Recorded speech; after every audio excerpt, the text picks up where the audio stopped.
Good evening, CLC. I'm Naomi Feda, and I'm so glad that you're joining me here this evening. So this morning I was just reading a psalm that is one of my favorites, Psalm 139. I know this is a little diversion from my talk on peace, but as I was meditating on it, I just wanted to share it with you. I think it's just one of those powerful reminders that brings us back to really focus on Christ. So it says, O Lord, thou hast searched me and known me. Thou know when I sit and when I rise up, and dost understand my thought from afar off. Thou dost scrutinize my path and my lying down, and are intimate and acquainted with all my ways.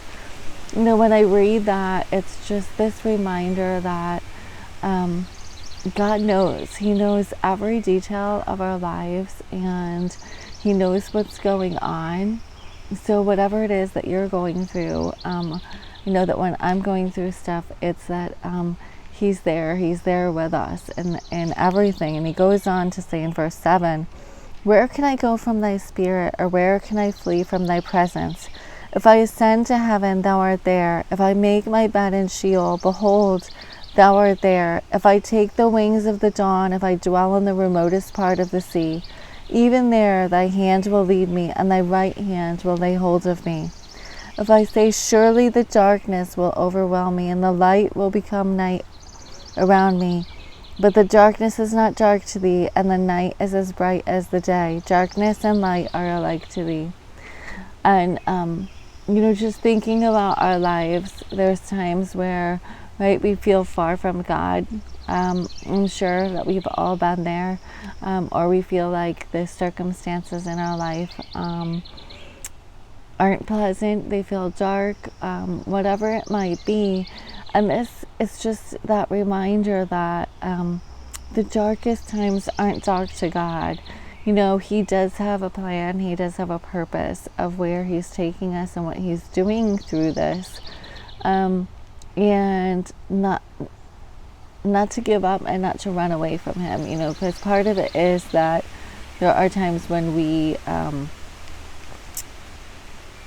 try and hide our emotions or our feelings or the bad things, and He sees those too, and yet you can't run from God. So there's multiple ways to look at this, but just that reminder that He's always present. And you know, it might be something that we know, it's something that maybe you've been taught, but God is always present, and He's always in the middle of the circumstance, in the middle of the present.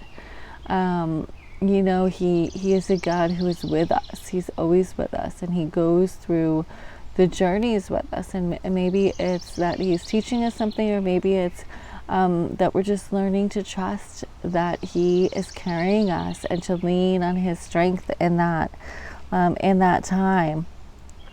And then I guess I'll read 13 too. I was going to skip to the end, but 13 and 14 are really good too.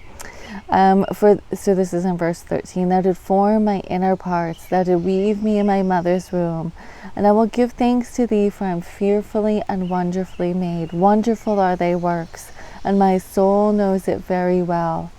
My frame was not hidden from thee when I was made in secret, and skillfully wrought in the depths of the earth.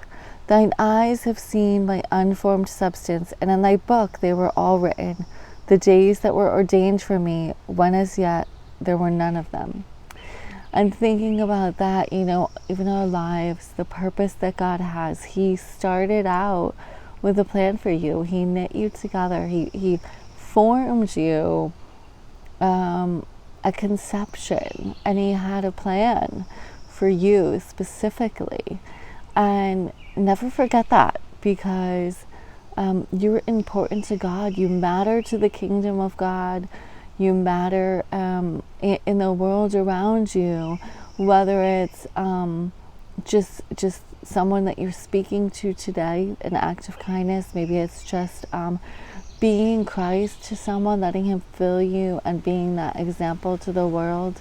Whatever it is that God God specifically has a plan, and sometimes it's not a big thing.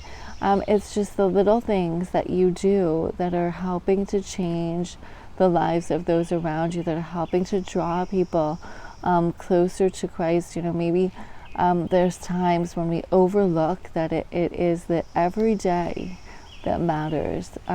Every day with God, every day being that person that He called you to be, and that's how He is making you and forming you. And I see that my time is getting long, so just want to go to verse 23 that I also love, and it just says, "Search me, O God, and know my heart. Try me and know my anxious thoughts." And just that element of asking God to show us if there's things that we need to surrender our anxieties, to surrender control. And it's only God sometimes that can show us what's in our hearts and what we need to let go of. So as you go about your week, God bless you, and just trusting that you're growing in that relationship with God, leaning into Him and trusting Him to carry you through. Love you all. See you on Sunday. If you'd like to stay in touch, you can find us on Facebook, YouTube, Instagram. You can like and subscribe our channel and stay connected.